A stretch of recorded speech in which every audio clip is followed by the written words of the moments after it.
Salut tout le monde, c'est Tisma, j'espère que vous allez bien. On se retrouve aujourd'hui pour une nouvelle vidéo.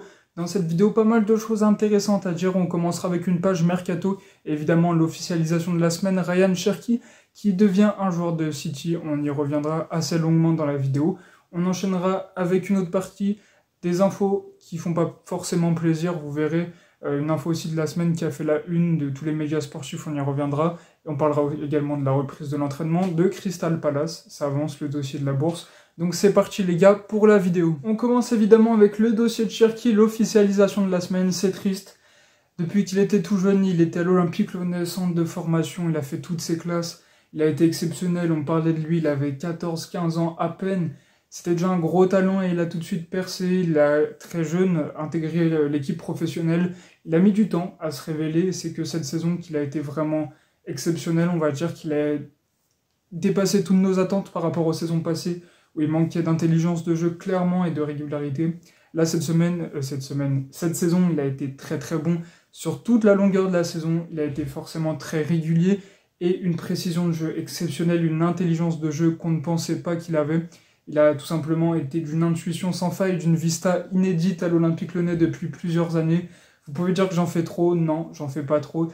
Ryan Cherki est un magicien, nous l'a prouvé en équipe de France la semaine passée, et comme il nous l'a prouvé toute la saison. Et alors les gars, donc cette officialisation à hauteur de 36 millions et demi plus 6 millions de bonus, portant le chiffre total à 41 plus 1 million et demi, pour pas dire le chiffre interdit on va dire. Donc 15% de plus-value et très sûrement un joueur en prêt, on va y revenir dans quelques secondes. Mais on sent les gars que Cherki ça peut aller très très haut. Ola ça dit qu'il pouvait aller chercher le ballon d'or plus tard. Franchement, on peut croire qu'avec Pep Guardiola comme entraîneur, avec une équipe aussi solide que Manchester City, il va faire jouer Marmouche, il va faire jouer Haaland, Foden s'il revient à un très bon niveau, il aura Rodri derrière lui pour lui mâcher le travail pour que tout seul il puisse réaliser des miracles. Il faudra s'adapter à l'APL qui a un autre niveau que la Ligue 1, mais avec du temps, je pense, avec un entraîneur comme Guardiola, ça peut devenir vraiment un joueur exceptionnel. Donc franchement, bonne continuation à Ryan Cherki qui a jamais porté atteinte à l'honneur de l'Olympique Lyonnais parce qu'il est resté au club dans des moments compliqués. On l'annonçait partant à la mi-saison au Paris Saint-Germain pour 25 millions d'euros, il ne l'a pas fait, même s'il aurait voulu le faire. Du coup, il part pour Manchester City, un club exceptionnel qui n'est pas notre rival au plan sportif directement comme l'est le Paris Saint-Germain en Ligue 1. Enfin, notre rival, ils gagnent tous les matchs et ils sont toujours premiers, mais ça c'est autre chose. Mais en tout cas, voilà, c'est la fin du dossier Ryan Cherki. On le reverra forcément on le reverra. Et on suivra ces matchs chez les Sky Blues, avec une attention phénoménale parce que c'est un très grand joueur en devenir. Et donc, merci à toi, Ryan Cherki. Alors, du coup, le joueur en prêt qui pourrait venir conclure cet échange, on va dire ce dossier Cherki. Il y a deux choix qui se précisent récemment, c'est James McCarthy, je sais plus, je crois que c'est McCarthy. James McCarthy, anglais, et Claudio Echeverri, argentin, 22 ans pour McCarthy et 18 ans pour Claudio Echeverri, l'argentin et l'anglais. Donc, ce sont deux ailiers, sauf que notre jeune joueur, on va dire argentin, c'est le cas argentin, peut également jouer milieu offensif. On a besoin de recrues sur le plan offensif, justement.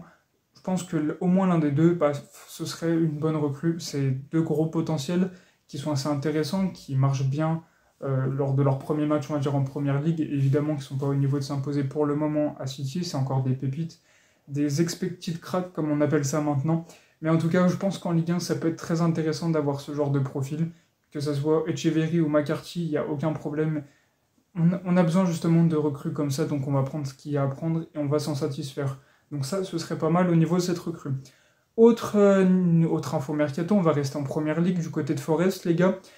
Turner, le gardien américain de 30 ans du club de Nottingham, devrait arriver à l'Olympique Lyonnais en tant que second gardien ou premier gardien, on ne sait pas.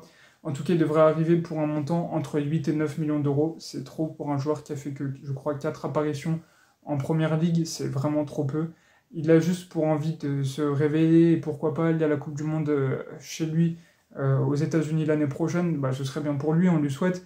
Mais on ne lui souhaite pas forcément d'arriver à l'Olympique Lyonnais, on veut conserver Perry. Et acheter Turner voudrait dire qu'il y a une porte, on va dire, de sortie pour Lucas Perry. L'Inter Milan était intéressé, la Roma était intéressée. Le Milan AC est également intéressé, ça c'est nouveau cette semaine.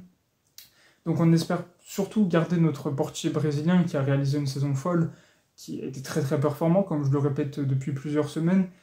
Mais à côté de ça, il y a aussi le dossier Patouillet, parce que Patouillet, on ne sait pas s'il va rester. Il a fait encore un prêt sans option d'achat très très bien réussi du côté de Sochaux en national. Et là, il va retourner à l'Olympique Lyonnais pour combien de temps? Est-ce que ça se compte en semaines? Il devrait pas, en tout cas, pas être à Lyon la saison prochaine, que ce soit en prêt ou en transfert. L'idée d'un transfert est sur la table, mais l'idée d'un prêt sans option d'achat l'est également. En Ligue 2, notamment le Red Star est intéressé. Donc s'il part, s'il vous plaît, l'Olympique Lyonnais, que ça soit un prêt. Ce mec, c'est l'avenir. Si Lucas Perry part, offrez-lui la porte.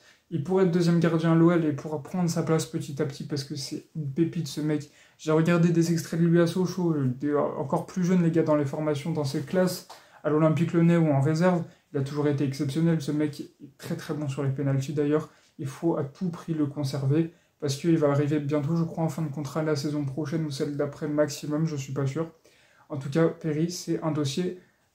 Patouillet est un dossier très très chaud. Il va falloir, s'il vous plaît, la direction de l'OL, le garder et pas encore faire une connerie sportive comme on en a fait plein ces dernières saisons.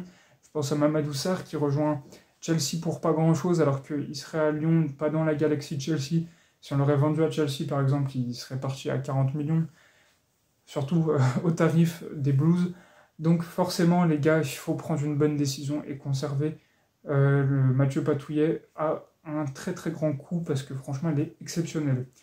Deux autres petites informations en défense dans le sens des départs cette fois-ci. Tagliafico ne devrait pas prolonger.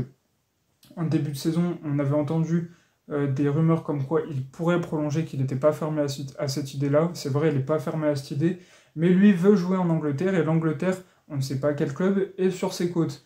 Alors justement, avec ce genre d'informations, il ne devrait pas prolonger parce que presque chaque écurie anglaise de Première Ligue pourrait limite le convaincre de le rejoindre au lieu de rester à l'Olympique Lyonnais, et ça peut se comprendre.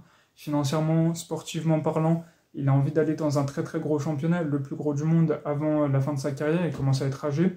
Mais en tout cas, il mérite d'aller dans une plus grosse écurie que l'Olympique Lyonnais, il a le niveau, malgré qu'on aurait bien voulu le garder, évidemment, pour son niveau, sa grinta, et sa place très très importante au sein du vestiaire, comme sur le terrain de l'Olympique Lyonnais. Autre info qui fait un peu plus plaisir, c'est Galeta Tchar. Galeta Tchar, évidemment, qu'on veut le vendre, parce que le niveau, il n'y est pas, et même si on repart de rien, il ne peut pas rester là, parce que franchement, c'est trop faible ce qu'il nous a proposé, donc il faut qu'il aille se relancer dans un club un peu plus bas. Et durant le rassemblement international, lui qui était avec la Croatie, a dit que l'été serait très très long pour lui, et que son statut, tout simplement son rôle au sein du club et de l'équipe, bah, ça lui convenait pas, mais il peut pas prétendre à grand chose d'autre vu le niveau de jeu qu'il affiche. C'est gonflé de dire ça quand tu es responsable de beaucoup de buts. On dit toujours que la responsabilité vient de l'équipe, et c'est vrai, mais on va dire les pertes de balles, c'est souvent de son côté, alors que les défenseurs, c'est justement l'un des derniers remparts. Et perdre des ballons aussi bas sur le terrain, c'est très compliqué, ça nous a souvent coûté des buts.